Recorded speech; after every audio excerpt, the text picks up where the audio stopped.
L'Afrique pleure son héros. Nelson Mandela, on le rappelle, est décédé hier soir à l'âge de 95 ans. Et vous avez pu voir l'affiche de l'ancien président sud-africain à la droite de François Hollande lorsqu'il s'exprimait à l'instant. François Hollande qui a terminé son discours par la Centrafrique, évidemment. Virginie Hertz, on voit le grand écart que doit faire la France lorsque François Hollande dit que pour maîtriser son destin, l'Afrique doit assurer par elle-même sa sécurité et en même temps ses interventions un peu plus tôt dans l'année au Mali et là cette intervention qui se déclenche en Centrafrique. Oui, c'est tout le paradoxe finalement de ce sommet au moment même où la France réunit les chefs d'État africains pour dire vous devez prendre en main la sécurité de votre continent. La France apparaît en première ligne. La chef de l'opposition birmane Aung San Suu Kyi s'est dit inspirée par Mandela dans son combat contre l'oppression.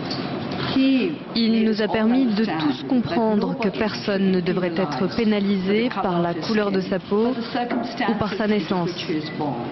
Il nous a aussi fait comprendre que nous pouvons changer le monde, nous pouvons changer le monde en changeant les attitudes, en changeant les perceptions. À Londres, à la demande de David Cameron, le drapeau britannique a été mis en berne devant Downing Street. Par voie de communiqué, Angela Merkel et François Hollande ont réagi. Le président français a salué un résistant exceptionnel, un conquérant magnifique. Nelson Mandela est entré dans l'histoire de son vivant comme le symbole de la lutte contre l'apartheid. Avocat de formation, il a passé 27 ans à casser des cailloux à Robben Island après sa libération.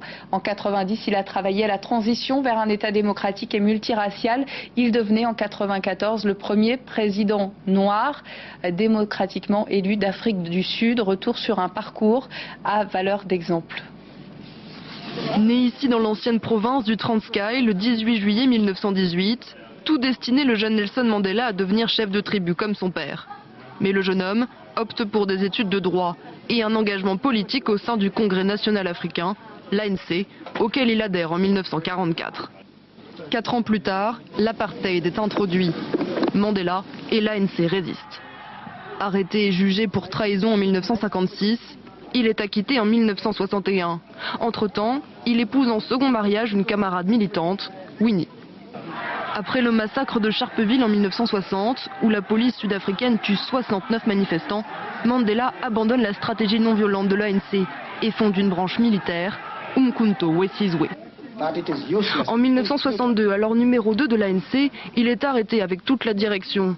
Après un procès fleuve, il est condamné en 1964 à la prison à vie et incarcéré à Robben Island. Il devient le prisonnier 46 664. Il ne recouvrera la liberté que 27 ans plus tard. À la fin des années 80, les manifestations se multiplient, réprimées dans le sang. Le pays sombre peu à peu dans le chaos, ce qui pousse le gouvernement à conduire des négociations secrètes avec Mandela. En 1990, l'ANC est reconnue comme organisation légale et le 11 février, Mandela est enfin libre. Élu à la tête de l'ANC en 1991, il négocie avec le président Frédéric de Klerk pour la fin de l'apartheid. Ils recevront ensemble le prix Nobel pour la paix en 1993. Aucune force dans le pays ou à l'étranger ne pourra arrêter la marche en avant du processus de paix de ce pays. Avril 1994, l'ANC remporte les élections législatives. Nelson Mandela devient président.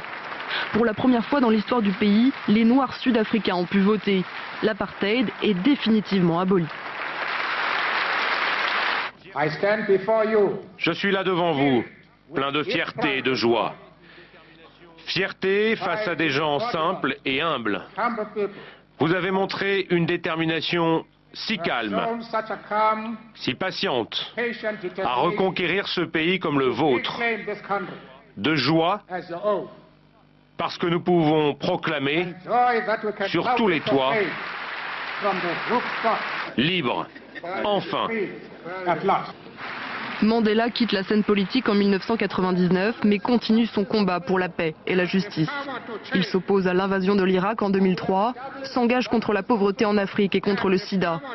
Ces 3 dernières années, Nelson Mandela a été hospitalisé à plusieurs reprises pour des problèmes pulmonaires. Son état s'est aggravé au mois de juin dernier.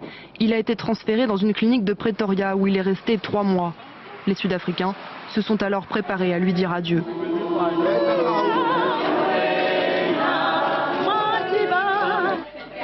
Nelson Mandela est décédé jeudi à son domicile de Johannesburg. Il avait 95 ans. Voilà, et ce sont ces mêmes chants que l'on entend résonner aujourd'hui devant son domicile de Johannesburg.